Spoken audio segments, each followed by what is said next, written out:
शुरुआत करते हैं निर्मला सीतारमण जो कि हमारे फाइनेंस मिनिस्टर हैं। ये गवर्नमेंट ऑफ इंडिया से लिया हुआ है, ठीक है ना, ये आप देख सकते हैं। बट इसमें मेन टैक्स के बारे में हम बात करेंगे तो पहले तो 9 की एरियाज पे यहां पे बात की, ठीक है, वो मैं फटाफट आपको बता देता हूं। यहां पे निर्मला सीतारमण जी ने बोला कि जो उनके 9 फोकस एरिया है, और मैं आपको सेक्टर वाइज बताता चलूंगा जिससे आपको कोई दिक्कत ना हो, मतलब आप आसानी से बजट को आसान शब्दों में समझ पाए, राइट। तो देखिए, सबसे पहले तो 9 फोकस एरिया, इसमें से जो पहला है प्रायोरिटी नंबर 1 क्या होगा आपके हिसाब से? हमारा प्राइमरी एग्रीकल्चर। एग्रीकल्चर जो है उसमें आधे से ज्यादा हमारी जनता लगी हुई है, 60%, आउटपुट 18% है, ठीक है ना, ज्यादा है नहीं आउटपुट। तो पहला प्रायोरिटी एग्रीकल्चर। इस बार फिशरीज पे काफी ज्यादा ध्यान दिया, जो कि अच्छी बात है, ठीक है। लाइव स्टॉक पे का इकोनॉमिक सर्वे आया था, ठीक है। प्रायोरिटी 2 अगेन भाई एग्रीकल्चर आ गया है, तो एग्रीकल्चर से क्या करेंगे? नहीं, एम्प्लॉयमेंट जनरेशन।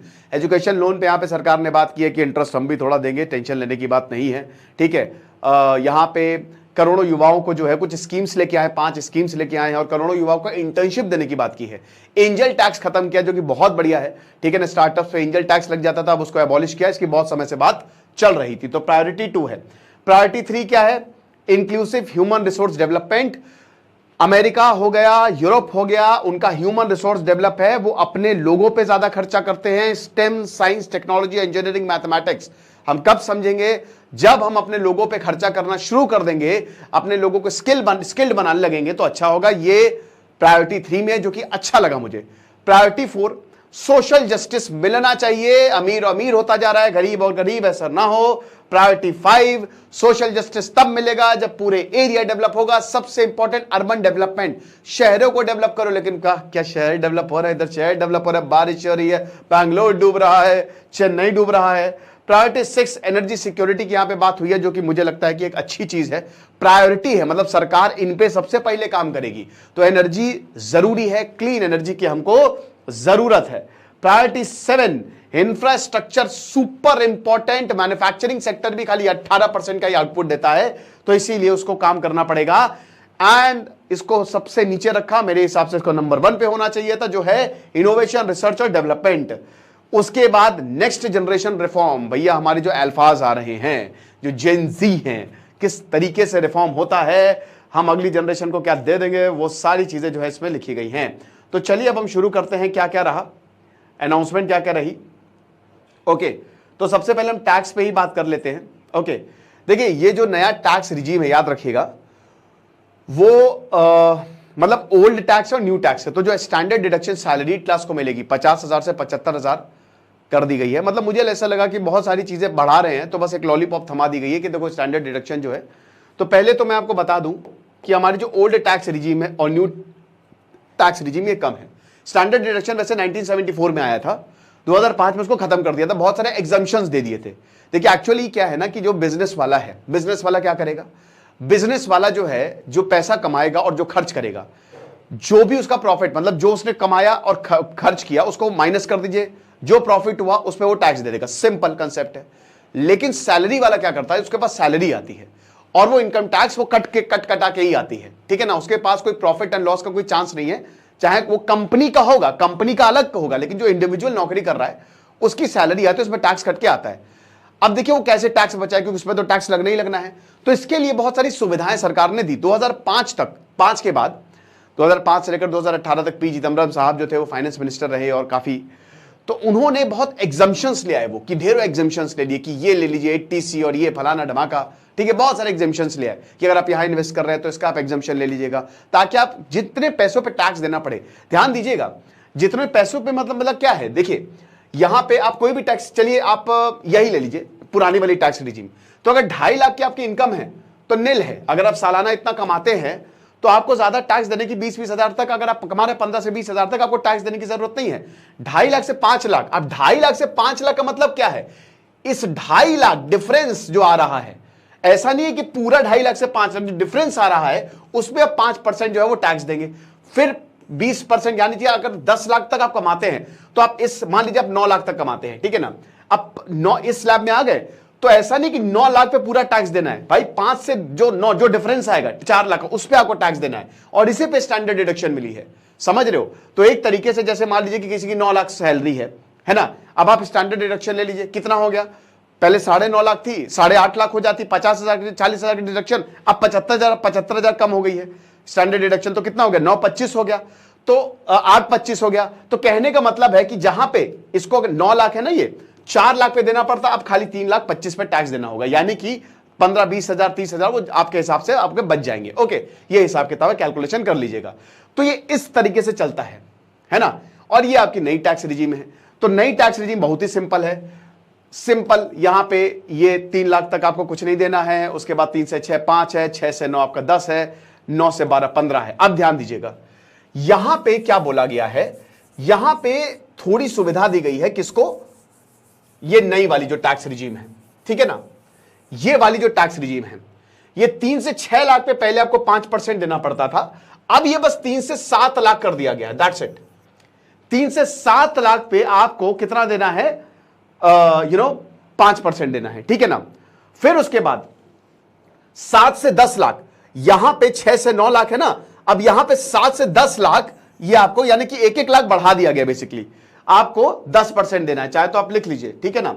उसके बाद 10 से 12 लाख आपको 15%, ये 10 से 12 लाख आपको 15%, और 12 लाख से ऊपर जो है वो 20%, और उसके बाद वो 30% आपको देना ही देना है। 12 से 15 लाख जो है वो 20%, यानी कि यहां तक, इस वाले स्लैब तक आपको 1-1 लाख पे, मतलब 1-1 लाख तक थोड़ा सा बढ़ा दिया गया, यानी कि यहां पे रिलीफ आपको देखने को मिल रही है कि 3 से 7, पहले 3 से 6 पे आपको 5% था, अब 3 से 7 पे आपको 5% है, ठीक है। फिर 7 से 10 पे आपको 10% है, ठीक है ना। बस 1-1 लाख यहां पे बढ़ा दिया गया है। बाकी ये 20% वाला इतनी स्लैब है, और 30% आप 12 से ऊपर कमा रहे हैं, 15 से ऊपर कमा रहे हैं, तो कुछ कर लो, आपको 30% टैक्स देना ही देना है। तो सैलरी वाले गटपेटा बच नहीं सकते, बस इतना समझो। ओके, तो ये रिलीफ यहां पे टैक्स में। और उसके बाद स्टैंडर्ड डिडक्शन जो सैलरीड है, ठीक है ना, अगेन वो ओल्ड वाले में नहीं है, इसमें जो आप एग्जम्पशन लेते हो उसमें खूब सारे एग्जम्पशन ले सकते हो, इसमें नहीं, ठीक है, इसमें है न्यू वाली में, राइट। तो ये चीज आपको समझनी है, स्टैंडर्ड डिडक्शन का मैंने कंसेप्ट समझा दिया था, ठीक है ना। तो यहां पे जो 75,000 की स्टैंडर्ड डिडक्शन है वो इस न्यू में मिलेगी, और 4 करोड़ सैलरीड पर्सन और पेंशनर्स को फायदा मिलेगा, राइट। बहुत अच्छी बात है, चलिए आगे बढ़ते हैं। ओके, तो यहां पे जो standard deduction new tax regime में वो 30,000 से 75,000, देखिए मुझे पर्सनली न्यू टैक्स रिजीम सही लगती है, ठीक है। आपके ऊपर है, आप कुछ भी ले सकते हो, है ना, वो आपके इनकम के ऊपर है। लेकिन न्यू टैक्स रिजीम में सरकार इन्वेस्टमेंट को ज्यादा फोकस कर रही है कि भाई सिंपल है, यहां पे इतना पैसा कमा रहे हो तो इतना टैक्स देंगे, इसमें कोई आप एग्जम्पशन नहीं ले सकते। ओके, तो ये हिसाब किताब है। जो फैमिली पेंशन पेंशनर्स की, उसकी डिडक्शन 15,000 से 25,000 कर दी गई है। Very good. तो ये हमने पूरी इनकम टैक्स की बात कर ली। अब जो बड़ी दिक्कत हुई है वो मिली है एसटीटी। भैया देखो, STT short term capital gain और एलटीसीजी, चलो देख लेते हैं। हम स्टॉक मार्केट पे आ जाते हैं अब थोड़ा सा, ठीक है। ये हमने टैक्स की बात कर ली है, हाँ, सिक्योरिटी ट्रांजैक्शन टैक्स। मेरी वाइफ एक्चुअली वो इकोनॉमी उनका बहुत अच्छा है ना, तो वही तो पता है मुझे। चलिए, तो कैपिटल गेन्स टैक्स जो है उसको सिंप्लीफाई किया गया है। Short term capital gain tax जो है वो 20% पे रिड्यूस कर दिया गया है। देखिए कैपिटल गेन टैक्स क्या होता है, सिंपल। मान लीजिए कि आपने कैपिटल खरीदा, कोई जैसे स्टॉक शेयर खरीदा, 100 रुपए का शेयर है, 150 का बेच दिया। अब अगर आपने 1 साल से पहले बेचा तो वो होता है शॉर्ट टर्म, 1 साल तक रखा उसके बाद बेचा तो उसको लॉन्ग टर्म लगता है। अब यहां पे जो शॉर्ट टर्म गेन टैक्स है वो 20% है, और लॉन्ग टर्म गेन टैक्स जो है उसको बढ़ा दिया है, वो 12.5% कर दिया है, ठीक है ना। यानी कि पहले 10% था, यानी कि 12.5%। इसी की वजह से दोस्तों स्टॉक मार्केट नीचे गया है, राइट। अब एसटीटी जो सिक्योरिटी ट्रांजैक्शन टैक्स है वो उसको बढ़ा दिया 0.1% से 0.625 पे जो ऑप्शंस हैं, और जो फ्यूचर्स हैं वो 0.1 से 0.2 डबल कर दिया। आप इसको ऐसे समझो कि मान लीजिए कि आप खरीद रहे हो बेच रहे हो, खरीद रहे हो बेच रहे हो, इंट्राडे कर रहे हो ना, जितनी बार आप खरीदोगे बेचोगे उस पे आपका बढ़ा हुआ टैक्स लगेगा, दैट्स इट। तो यानी कि आपका अच्छा खासा फटका पड़ने वाला है इस पे, राइट। तो ये चीज है। टीडीएस, ओके, ई कॉमर्स पे टीडीएस 0.1%, 1% से मतलब 0.1% पे आ गया है, अच्छी बात है। एंजल टैक्स को एबॉलिश कर दिया गया है, ये स्टार्टअप्स पे लगता था, और आपकी पर्टिकुलर वैल्यूएशन है तो उस पर टैक्स आपको देना पड़ता था। मान लीजिए अगर मैं 10% आपका खरीद रहा हूं तो उस पर भी मुझे टैक्स देना पड़ता था। जो कहते ना मैं इतनी इक्विटी खरीदना चाहूंगा, लेकिन अच्छी बात यह है कि इसको खत्म कर देंगे। इसको बहुत बोला कि भाई कितना टैक्स लोगे यार, इसको बोला जाता है इसको एबॉलिश करिए, कस्टम ड्यूटी, अब चलो दूसरे टैक्स पे आ जाओ। कस्टम ड्यूटी, तो जो basic custom duty on gold and silver है उसको कम किया गया है, यानी कि एक तरीके से गोल्ड एंड सिल्वर खरीदना महंगा हो गया है, ठीक है। तो इसको ये 6.4% था और ये 6% से कर दिया है।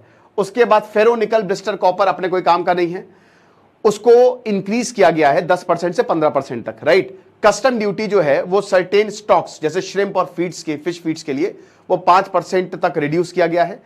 अमोनिया पे 10% और 25% नॉन बायोडिग्रेडेबल प्लास्टिक पे, ये बहुत अच्छी बात है, ठीक है। नहीं, अच्छी बात नहीं है वैसे तो, क्योंकि ये फर्टिलाइजर है, तो इसमें जो है वो इंक्रीज कर दिया गया है। साथ ही साथ मोबाइल फोन, मोबाइल चार्जर, इन सब पे कस्टम ड्यूटी रिड्यूस कर दिया गया, यानी कि 15% तक। यानी कि अगर आप ये सब खरीदने जा रहे हैं और अगर फोन के साथ भी आ रहे हैं तो मोबाइल फोन और मोबाइल चार्जर जो है वो आपको सस्ते मिलेंगे। टैक्स कम है भाई, या टैक्स ही कम कर जा सकता है, तभी आपको सस्ते में चीजें मिलेंगी, वरना नहीं। 25 क्रिटिकल मिनरल से ड्यूटी एग्जेम्प्ट है, करना ही पड़ेगा मेरे भाई। इंफ्रास्ट्रक्चर पे, इनोवेशन पे अगर आपको फोकस करना है तो आपको ये सब करना ही पड़ेगा, राइट। बाकी इन सबकी भी चीजें मैं बता दूंगा, ठीक है, ओके। बाकी कॉर्पोरेट टैक्स रिड्यूस कर दिया गया है, ये अच्छी बात है। 40% तक कॉर्पोरेट टैक्स लगता था, ठीक है, वो 35% कर दिया है, 5%। एनपीएस डिडक्शन जो है वो 14% तक इंक्रीज की गई है, ओके। ये बढ़िया है यार गुरु, ठीक है। तो भाई नेशनल पेंशन स्कीम एनपीएस लोग डालते हैं टैक्स बचाने के लिए, एमपीएस है, पीपीएफ है, इन सब में, ताकि हमारा टैक्स बच जाए। अच्छा है, सरकार की स्कीम है, ठीक है। तो ये हिसाब किताब है। उसके बाद जो कैपेक्स का आउटले है, कैपिटल एक्सपेंडिचर का, वो 11,10,000 करोड़ है। आप समझ रहे हो, इतना ज्यादा यहां पे कैपिटल एक्सपेंडिचर, सरकार इतना ज्यादा खर्च करने वाली है। इंफ्रास्ट्रक्चर बनेंगे, भयानक तरीके से बनेंगे। फिस्कल डेफिसिट पे आ जाओ, ओके। फिस्कल डेफिसिट 4.9% है जीडीपी का। अब हम सरकार की नीतियों पे बात करते हैं। हमने टैक्स की बात कर ली, समझ में आ गया क्या बड़ा है क्या कम के, चाहो तो नोट कर लो। अब हम बात करते हैं फिस्कल डेफिसिट की, तो वो जीडीपी का 4.9% है और ये बोला जा रहा है कि अगले साल तक 4.5% तक कम होगा, ओके। उसके बाद एनपीएस की हमने बात कर ली है। प्रधानमंत्री जनजाति उन्नत ग्राम अभियान योजना, ये 63,000 ट्राइबल विलेजेस के लिए लॉन्च कर दिया गया है। प्रोबेबली इस बजट की सबसे बड़ी स्कीम है ये, और इसमें 5 करोड़ ट्राइबल्स को बेनिफिट किया जाएगा, ठीक है। तो एक तरीके से यहां पे जो एस्पिरेशनल डिस्ट्रिक्ट है और जो ट्राइबल मेजॉरिटी विलेज है उनको कवरेज दिया जाएगा, ओके। उनके गांव को डेवलप किया जाएगा। साथ ही साथ स्टैंप ड्यूटी, सरकार ने कहा है कि हम राज्यों को बोलेंगे कि आप स्टैंप ड्यूटी जो है वो कम करिए। इंडिया पोस्ट पेमेंट्स बैंक जो है, जो गांव में ज्यादा चलते हैं, उसकी 100 ब्रांचेस जो हैं वो सेटअप की जाएंगी। 12 इंडस्ट्रियल पार्क्स बनाए जाएंगे national industrial corridor development programme के तहत।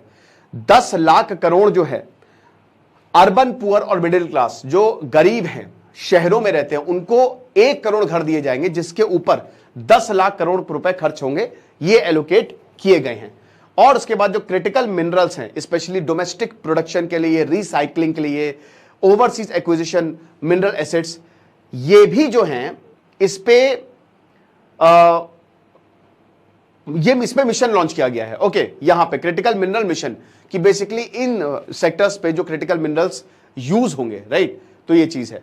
उसके बाद रेंटल हाउसिंग स्कीम जो है वर्किंग क्लास, उसके लिए लॉन्च की गई है, ठीक है। सरकार कुछ आपका रेंट देगी इसमें। फिर उसके बाद एमएसएमईस के ऊपर, medium scale and small enterprises, इस पे देख लेते हैं। तो यहां पे मुद्रा लोन की लिमिट जो है वो बढ़ा दी गई है, 10 लाख से 20 लाख कर दी गई है, ओके। तो अच्छी बात है। तरुण कैटेगरी सबसे हाईएस्ट कैटेगरी होती है, नहीं सबसे, ठीक है, हाँ। उसके बाद क्रेडिट गारंटी स्कीम जो है वो एमएसएमई के लिए लॉन्च की गई है और इसके लिए गारंटी कवर जो है वो 1000 करोड़ का मिलेगा। साथ ही साथ सिडबी जो है वो 24 नई ब्रांचेस जो है वो बनाएगा, अच्छी बात है। Small industrial development bank of India, वो अगले 3 सालों में नई ब्रांचेस बनाएगा, यानी कि एक तरीके से यहां पे जो स्मॉल बिजनेस है उनको इंकरेज कर रहे हैं यहां पे, ठीक है। ई कॉमर्स एक्सपोर्ट हब की बात करें तो वो बनेगा, पब्लिक प्राइवेट। अब आ जाओ बेटा आंध्र प्रदेश। देखो, चंद्रबाबू नायडू और नीतीश कुमार दोनों को सरकार में लाया गया था। आंध्र प्रदेश को क्या तोहफे मिले हैं, चलिए। तो आंध्र प्रदेश की बजट अनाउंसमेंट की बात करें तो यहां पे सोशल और इंफ्रा फंड्स जो है वो आंध्र प्रदेश को दिए हैं। ओके, साथ ही साथ विशाखापट्टनम और चेन्नई इंडस्ट्रियल कॉरिडोर बनाया जाएगा और उसके लिए पैकेज दिए गए हैं। 15,000 करोड़ फाइनेंशियल असिस्टेंस दिया गया है आंध्र प्रदेश, ताकि वो अमरावती जो कैपिटल है उसको डेवलप किया जा सके, और एडिशनल अमाउंट भी दिए जाएंगे। सेंटर जो है, जो पोलावरम इरिगेशन प्रोजेक्ट है, जो कि लाइफलाइन है आंध्र प्रदेश की, वहां के किसानों की, उसको भी फाइनेंस करेगा और जल्द से जल्द उसको कंप्लीट करेगा। आंध्र प्रदेश रीऑर्गेनाइजेशन एक्ट के तहत वाटर, पावर, रेलवेज और रोड्स, इन सबको बनाया जाएगा, स्पेशली जो बैकवर्ड एरियाज है, यानी कि आंध्र प्रदेश की बल्ले बल्ले। बिहार पे आ जाओ गुरु, बिहार पे वैसे ही नरेंद्र मोदी ने इसको खारिज कर दिया, जो कहता है ना कि स्पेशल कैटेगरी स्टेटस की मांग, वो बिहार की खारिज कर दी। आ जाओ देखते हैं। सबसे बड़ी बात, रोड और एक्सप्रेस मिलेगा बिहार के लिए, बहुत जरूरी है भैया, पुल पे पुल बहे जा रहे हैं, ये चीज है। तो यहां पे गया इंडस्ट्रियल नोड बनेगा, गया पे अमृतसर कोलकाता इंडस्ट्रियल कॉरिडोर जो है उसको डेवलप किया जाएगा। ओके, ये चीज है। साथ ही साथ पटना पूर्णिया एक्सप्रेसवे, भरमार लगा दी एक्सप्रेसवे की, 26,000 करोड़ रुपए दिए जाएंगे। और यहां पे सबसे पहले पटना से पूर्णिया एक्सप्रेसवे बनाया जाएगा, बक्सर से भागलपुर तक एक्सप्रेसवे बनाया जाएगा, बोध गया, राजगीर, वैशाली, दरभंगा, स्पूर, और 2 लेन ब्रिज गंगा पे बनाया जाएगा जो कि बूजर में है, ठीक है ना, ये चीज है। बजट अनाउंसमेंट, चलिए उसके बाद मंदिर बनाए जाएंगे बिहार और उड़ीसा में। 2400 मेगावाट प्रोजेक्ट बनाया जाएगा पीर पैंती, जहां पे इन्वेस्टमेंट लगभग 21,500 करोड़ का होगा। नए एयरपोर्ट्स और मेडिकल कॉलेजेस बनेंगे बिहार में। साथ ही साथ कैपिटल इन्वेस्टमेंट हम देने वाले हैं सरकार को, ठीक है, वहां की जो स्टेट है हम उनको और ज्यादा पैसा देंगे। ओके, ये चीज है। अब फ्लड अफेक्टेड स्टेट्स की बात करें, हिमाचल प्रदेश, उत्तराखंड, सिक्किम और आसाम को सरकार और असिस्टेंस देगी। अब एम्प्लॉयमेंट के लिए क्या है, युवाओं के लिए क्या है, स्किल्स के लिए क्या है, उसके लिए भी देख लीजिए आप। 3 एम्प्लॉयमेंट लिंक्ड स्कीम जो है वो लॉन्च की गई है, ठीक है ना। इसमें यहां पे लगभग 2 लाख करोड़ अगले 5 सालों में जॉब क्रिएशन, 2 लाख करोड़ रुपए खर्च किए जाएंगे। न्यू एम्प्लॉयमेंट स्किलिंग स्कीम जो है वो अगले 5 सालों में 20 लाख युवाओं को नौकरी देगी, ऐसा निर्मला सीतारमण जी ने बोला है। यहां पे बोला है कि जो भी नए एम्प्लॉइज हैं, ठीक है ना, उनको डायरेक्ट बेनिफिट ट्रांसफर दिया जाएगा, यानी कि जिन्होंने जिन्होंने नौकरी की है उनको 15,000 रुपए तक डायरेक्ट बेनिफिट ट्रांसफर किया जाएगा 3 महीने। ओके, एलिजिबल सैलरी अगर आपको 1 लाख रुपए मिल रही है तो इसमें लगभग 2 लाख यूथ जो है वो फायदे में रहेंगे। सरकार जो है वो 3,000 रुपए तक रीइंबर्स करेगी उनके ईपीएफओ में, यानी कि आपको पता है कि जो ईपीएफओ है, जो आपका प्रोविडेंट फंड है, उसमें आपका पैसा कटता है, सरकार भी देगी। 3,000 रुपए सरकार अपनी तरफ से डालेगी और बाकी आपका एम्प्लॉयर देगा ही देगा, ठीक है ना। तो अब एक तरीके से जो 50 लाख लोग हैं उसको ये स्कीम जो है वो बेनिफिट करेगी। औरतों के लिए क्या है, वर्किंग वुमेन हॉस्टल खोले जाएंगे, क्रश खोला जाएगा, ताकि जो औरतें काम करें, स्पेशली जो जिनके बच्चा हो चुका है या प्रेग्नेंट हैं, तो उनको जो है वो मदद मिल सके। इंटर्नशिप स्कीम लॉन्च की गई है, वह क्या बात है, 1 करोड़ युवाओं के लिए, अगर वो जो टॉप 500 कंपनीज हैं, अगर उन युवाओं की वहां पे नौकरी लगती है तो आपको 5,000 रुपए महीने की इंटर्नशिप मिलेगी, ठीक है ना, और एक टाइम असिस्टेंट 6,000 का मिलेगा। यानी कि टॉप 500 देख लीजिएगा कौन सी कंपनीज, अगर उनमें से एक जगह भी आपकी नौकरी लग गई तो आपको ये पैसा देगी सरकार। बहुत बढ़िया। चलो फिर उसके बाद लोन के लिए फाइनेंशियल सपोर्ट देने की बात की गई है। 10 लाख रुपए जो है वो हायर एजुकेशन के लिए दिए जाएंगे। ओके, ई वाउचर्स जो है वो डायरेक्टली 1 लाख स्टूडेंट को हर साल दिए जाएंगे और इसमें 3% सरकार देगी। आप समझ रहे हो, जो इंटरेस्ट का 3% है वो सरकार देगी। ओके, ये चीज है। उसके बाद एग्रीकल्चर के लिए क्या है, कृषि के लिए क्या है, यहां पे एग्रीकल्चर रिसर्च का कॉम्प्रिहेंसिव रिव्यू किया जाएगा, ठीक है। फंडिंग जो है वो प्रोवाइड की जाएगी, स्पेशली जो प्राइवेट सेक्टर है, ताकि हमारी कृषि को और ज्यादा सुधारा जा सके। लगभग 1.5 लाख करोड़ रुपए एग्रीकल्चर और एलाइड सेक्टर को दिए जाएंगे। सरकार जो है वो श्रिम्प प्रोडक्शन को प्रमोट करेगी। साथ ही साथ 109 हाई यील्डिंग और क्लाइमेट रेजिलिएंट वेराइटीज, आपको पता है कि क्लाइमेट चेंज है, हमको ऐसे क्रॉप चाहिए जो उसमें उग पाए, तो एक तरीके से 109 तरीके के हाई यील्ड, मतलब क्या है, पानी कम, इन्वेस्टमेंट कम, लेकिन उसकी यील्ड बहुत बढ़िया रहती है, वो क्रॉप मस्त तरीके से ग्रो करेगा। वो किसानों को बताए जाएंगे कि कैसे ग्रो करना है। अगले 2 सालों में 1 करोड़ किसानों को नेचुरल फार्मिंग बताई जाएगी, सिखाई जाएगी, और 10,000 बायो इनपुट रिसोर्स सेंटर जो हैं वो डेवलप किए जाएंगे। यानी कि ये अच्छा खासा आंकड़ा है, हमारे किसानों को फायदा मिलेगा। आत्मनिर्भरता मिशन पल्सेस और ऑयल सीड जैसे mustard, groundnuts, sesame, soybean, sunflower, उन सब के लिए लॉन्च किया जाएगा। वेजिटेबल प्रोडक्शन की बात करें तो बड़े बड़े क्लस्टर्स बनाए जाएंगे। फार्मर प्रोड्यूसर ऑर्गेनाइजेशन एफपीओ और कोऑपरेटिव और स्टार्टअप्स जो है वो इस सेक्टर में लाया जाएगा ताकि और ज्यादा फायदा हो। ओके, तो ये चीज है। 3 लाख करोड़ जो है वो वुमेन सेंट्रिक स्कीम्स पे लॉन्च की मतलब दिए गए हैं। 2 लाख करोड़ का पैकेजेस 5 स्कीम को दिया गया है। टूरिज्म के लिए आ जाओ, विष्णुपद टेम्पल बनेगा गया में, महाबोधि टेम्पल बनेगा बोध गया बिहार में। यानी कि देखिए बिहार, मैंने बताया ना नीतीश कुमार है, तो जाहिर सी बात है वो होना ही होना है। आंध्र प्रदेश और बिहार पे स्पेशल फोकस दिया गया है।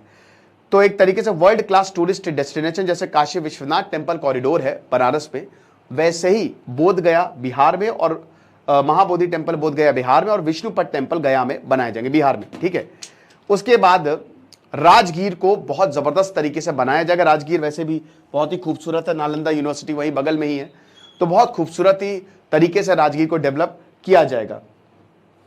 ओके, नालंदा एक टूरिस्ट सेंटर बनेगा, एक यूनिवर्सिटी तो है ही, एक एज अ टूरिस्ट सेंटर भी उसको हम यूज करेंगे। सरकार जो है वो उड़ीसा की जो सैनिक ब्यूटी है, अभी उड़ीसा में बीजेपी की सरकार आई है, वैसे ही बहुत खूबसूरत है। मॉन्यूमेंट्स हो गया, वाइल्ड लाइफ सेंचुरी हो गया, नेचुरल लैंडस्केप हो गए, ये सब प्रिस्टीन बीचेस ये सब बनाए जाएंगे। स्पेस इंडस्ट्री के लिए कितना है, 1000 करोड़ जो है वो वेंचर कैपिटल फंड जो है वो सेटअप किया जाएगा। 1000 करोड़, यानी कि अगर आप समझिए कि स्टार्टअप करना चाहते हैं तो इसी 1000 करोड़ में से आपको पैसे दिए जाएंगे, सरकार देगी, फंड करेगी आपको। अर्बन एरियाज में जो लैंड रिकॉर्ड्स है उसको डिजिटाइज किया जाएगा। लैंड रिकॉर्ड सबसे बड़ी दिक्कत है हमारे यहाँ, लैंड रिकॉर्ड्स अभी तक मतलब बड़ी दिक्कत की बात है कि जो हमारे यहाँ जमीन है हम उसको अच्छे से यूज नहीं कर पा रहे क्योंकि उसका रिकॉर्ड ही प्रॉपर मेंटेन नहीं है। तो सबसे अच्छी बात जीआईएस मैपिंग होगी और डिजिटल फॉर्म में लैंड रिकॉर्ड्स को रखा जाएगा, स्पेशली क्योंकि देखिए कुछ भी आप डेवलप कर रहे हो आपको उसको जमीन की जरूरत है, और अगर जमीन का हस्तांतरण अच्छे से हो जाता है तो कोई दिक्कत नहीं है। आईटी बेस्ड सिस्टम जो है प्रॉपर्टी रिकॉर्ड एडमिनिस्ट्रेशन, अपडेशन और टैक्स एडमिनिस्ट्रेशन के लिए बनाया जाएगा। अच्छी बात है, यह चीज है। चलो, तो ये मेन चीजें थी इस बजट की। बाकी स्किल लोन स्कीम 7.5 लाख जैसा कि हमने बताया 25,000 स्टूडेंट्स को बेनिफिट करेगा, जिसमें जो हमने बताई दिया 3% सबवेंशन। मेन हाइलाइट्स ये हैं, सबसे इंपॉर्टेंट 3% सबवेंशन दिया जाएगा। 5 नई स्कीम जो है वो लॉन्च की जाएंगी। इतने करोड़ का पैकेट, ये सब मैं हालांकि बता ही चुका हूं लेकिन आप फिर से देख लीजिए। 20 लाख यूथ जो है अगले 5 साल में इसको बेनिफिट करेगा, ठीक है ना। बैंक क्रेडिट आसानी से मिलेगा, मुद्रा लोन को डबल किया गया है। 50 मल्टी प्रोडक्ट यूनिट्स जो हैं वो फाइनेंशियल एड उसमें दी जाएगी। जो ई कॉमर्स एक्सपोर्ट हब है, ठीक है, उसमें एमएसएमई मतलब ई कॉमर्स एक्सपोर्ट हब बनाया जाएगा ताकि एमएसएमई को फायदा मिल सके। बाकी एग्रीकल्चर एलाइड सेक्टर के लिए 1.5 लाख करोड़ रखे गए हैं। 1 करोड़ किसानों को जो है वो नेचुरल फार्मिंग जो है वो सिखाई जाएगी। 10,000 जो है वो बायो इनपुट रिसोर्स सेंटर जो है वो डेवलप किए जाएंगे, राइट। तो ये सारी चीजें मैं बता ही चुका हूं, इसको दोबारा रिपीट नहीं करूंगा। तो आपको क्या लगता है? मुझे तो बजट ठीक ठाक ही लगता है ना, बहुत अच्छा। देखिए बातें हुई हैं लेकिन मैं वही बता रहा हूं कि मिडिल क्लास इंपॉर्टेंट रहेगा हमेशा से। और ऐसा नहीं है कि जैसे टैक्स स्लैब कम करने की बात थी बट थोड़ी बहुत ही हुई है, ऐसा नहीं कि बहुत ही मेजर चेंजेस कर दिए गए हैं। तो अब ठीक है, बजट ऐसा होना चाहिए कि एकदम क्रांतिकारी बजट हो, ऐसा बजट हो कि दोबारा किसी ने देखा ही नहीं। थोड़े टफ डिसीजंस हो लेकिन मजा ही आ जाए। लेकिन ठीक ठाक है बहुत, मतलब टैक्स वाली में जो सैलरीड पर्सन है उनको थोड़ी सी मदद है। बाकी ठीक ही ठाक है, मतलब ऐसा मुझे कुछ खास नहीं लगा।